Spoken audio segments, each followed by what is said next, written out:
तबाही मचेगी। 60 से 80% दिल्ली खत्म हो जाएगी और सब कुछ मलबे में मिट जाएगा। कि इंडोनेशिया में भूकंप आएगा, दिल्ली में भूकंप आएगा, इंडिया में भूकंप आएगा और बहुत सारी बातें पूरी हुई। क्योंकि अनऑथोराइज्ड कॉलोनीज भी हैं और खुद बनाए हुए घर ज्यादा है, उसकी वजह से दिल्ली में बिल्डिंग बायलॉज का पालन नहीं हुआ है। भूकंप आ रहे हैं इंडिया में भी। आपने अब तक भूकंप के झटके देखे हैं, लेकिन इंडिया में भी आप भूकंप से मैं देख रहा हूँ। एनसीआर में तकरीबन 3.5 करोड़ की आबादी रहती है, यानी इतनी बड़ी आबादी पर तेज भूकंप का खतरा मंडरा रहा है। दिल्ली खुद सेस्मिक जोन 4 में आती है। इंडिया के अंदर आप सुनेंगे, बहुत सारी जगहें सुनेंगे जहां सूखा पड़ जाएगा और ऐसी जगह सुनेंगे धरती पर करें। परमेश्वर मार्च के बाद से मैं से देख रहा हूँ, मार्च से कुछ ऐसा सफर में भी प्रॉब्लम आ सकती है। परमेश्वर आपको हर चीज के अंदर सुरक्षा देना चाहता है यीशु मसीह का नाम। परमेश्वर जो है जो बोलता है वो करता है। अभी आपने सुना पिछले दिनों में जो प्रभु ने बताया कि इंडोनेशिया में भूकंप आएगा, दिल्ली में भूकंप आएगा, इंडिया में भूकंप आएगा और बहुत सारी बातें पूरी हुई। और एक जगह कहा था किसी देश के अंदर जहाज गिरेगा और प्रॉब्लम हो जाएगी। मैं फिर कह रहा हूँ कि लेकिन जो लोग समझते हैं परमेश्वर करता है उनके लिए, सुरक्षा भी देता है। जो लोग नहीं विश्वास करते हैं गाल मारकर चले जाते हैं। बाइबल में लिखा जो गाल बजाता है उसका विनाश हो जाता है। मतलब कि जैसे कि आया बड़ा अपनी मम्मी को, अपने डैडी को, अपने परिवार को मतलब कि तुच्छ जानते हैं, अपने से बड़ों का आदर नहीं करते, तुच्छ जानते हैं, या भविष्यता का आदर नहीं करते, तुच्छ जानते हैं और वो लोग प्रॉब्लम में जाते हैं। जो लोग यीशु मसीह नबी था और जब वो धरती पर था तो बहुत सारे लोगों ने उसकी बात का विश्वास नहीं किया और उन्होंने नुकसान उठाया। ऐसे ही बहुत सारे लोग इस समय ऑनलाइन चर्च में जुड़े हुए हैं, जो लोग विश्वास के साथ जुड़े हुए हैं। मैं कह रहा हूं प्रतिफल आपकी गोद में होगा यीशु मसीह के नाम में। आप आशीषों को देखेंगे और आपकी ब्लेसिंग खुलेगी। मैं कह रहा हूं कि पवित्र आत्मा ने उस समय भी पुराने नियम में भी लूत को कहा कि अपनी पत्नी को बोल पीछे मुड़ के नहीं देखना, और लेकिन उसने पीछे मुड़ के देखा और नमक का खंबा बन गई। आज बहुत सारे लोग जो है इन गलतियों को करते हैं कि भविष्यता किस लिए होता है। भविष्यता आपको दिशा दिखाता है। हमारी भविष्यवाणी आपको दिशा दिखाती है जब आपको समझ में नहीं आ रहा कि मैं अपनी जिंदगी में क्या करूं। मैं कह रहा हूं कि अगर आज आप ऑनलाइन चर्च विश्वास के साथ प्रचार में जुड़े हुए हैं और ऑनलाइन प्रोफेसी में जुड़े हुए हैं तो मैं कह रहा हूं परमेश्वर आपको दिशा दिखाएगा। ये कोई आपको मैसेज करने से, कमेंट्स करने से प्रोफेसी नहीं करूंगा मैं।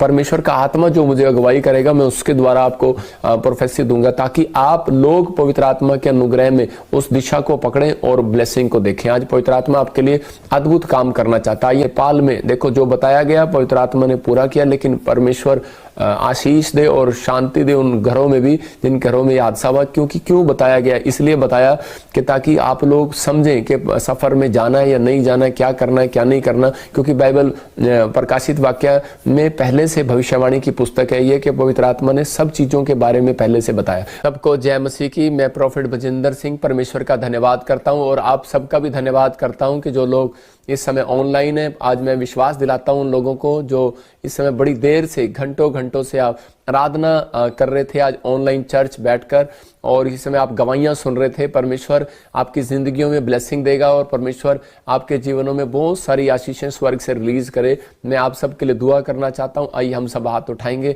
और परमेश्वर का धन्यवाद करेंगे।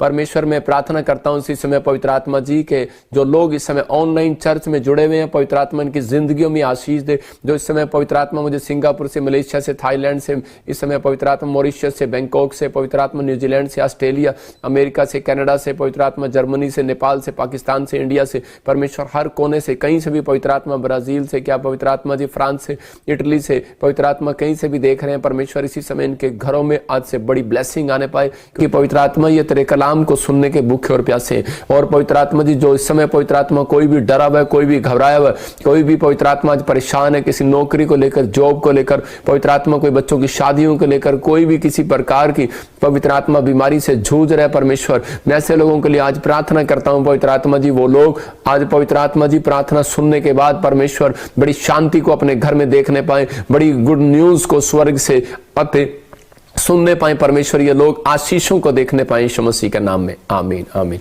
पवित्र आत्मा आपकी जिंदगियों में आशीष दे। बहुत सारे लोगों को आज परमेश्वर आशीषें देगा, लेकिन मैं आपको हमेशा एक विश्वास की बातें इसलिए बताता हूं कि ताकि आपका विश्वास बढ़े। हम इतनी देर से आपको गवाहियां क्यों सुना रहे थे कि ताकि ये हमारी कमियां हैं कि आज हम ईश्वर को जानते कब है जब हमारी नीड होती है, जब हमारी आवश्यकताओं की हमें बहुत ज़्यादा ज़रूरत होती है तो हम परमेश्वर के वचन के पास जाते हैं। उसकी आराधना करते हैं, उसकी स्तुति करते हैं। और जब वचन हमें अपने पास लेके आता है तो हम उसे नहीं देख पाते। इसी तरह वचन देखो आप, कहीं संकेत आपको इस तरह के मिलेंगे, कहीं तूफान आ रहा है, कहीं बाढ़ आ रही है, कहीं जलजला आ रहा है, कहीं भूकंप आ रहे हैं। आप इस चीज़ को अनदेखा ना करें, आप इस चीज़ को अनदेखा ना करें। ये एक ऐसा विषय है जो हमें अवेयरनेस की तरफ लेके आता है, वो हमारे परिवार के लिए, क्योंकि प्रभु ने अपने इकलौते पुत्र से प्रेम किया।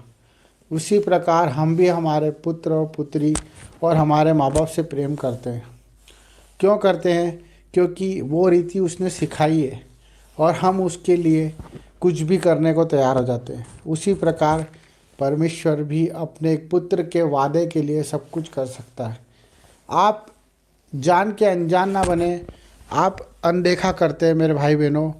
कोई आपसे मांगता है तो आप नहीं देते हो, कोई आपको पुकारता है तो आप नहीं जाते हो। आप क्यों ऐसा जीवन जी रहे हो? जबकि परमेश्वर के सिग्नल यही है कि जो परेशानियाँ आती है उसके पीछे परमेश्वर खड़े होते हैं। पर जो परेशानियों को देख के परमेश्वर को भूल जाता है, परमेश्वर भी उससे भूल जाता है। मेरे भाई बहनों, आज हम बहुत से भाई उन दुख उठा रहे हैं जो शरीर की पीड़ाओं में, पारिवारिक पीड़ाओं में, कर्जों में हैं, जो आज एहसान तले दबे हुए हैं, जो बोझ तले दबे हुए हैं, जो आज हिम्मत नहीं जुटा पा रहे, जो आज अपने परिवार को नहीं चला पा रहे।